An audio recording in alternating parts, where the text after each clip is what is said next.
Magandang hapon mga kabay. So 39144 pa rin tayo mga kabay, liter H. Ayan. So ito mga kabay, gumagana po ito. Kaso lang iba din ang andar.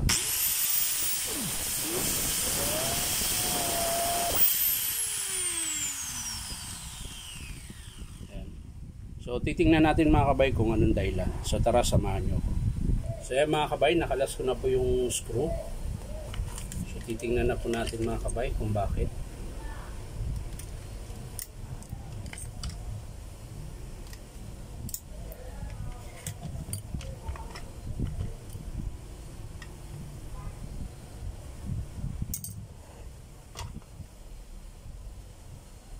So ayan, ganun din po ito mga kabay.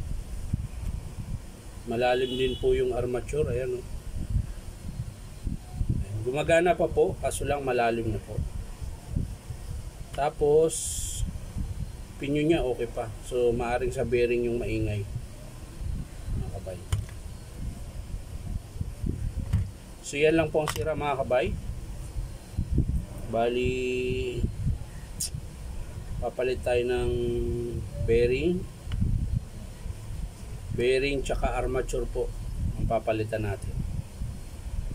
So yan lang mga kabay, hindi ko na po ipapakita sa inyo kung paano buuin. Bali papakita ko na lang po sa inyo mga kabay kapag in-approve ng customer. So yan mga kabay, maraming salamat at syempre paki-subscribe niyo po ang aking YouTube account na Inom Tabay.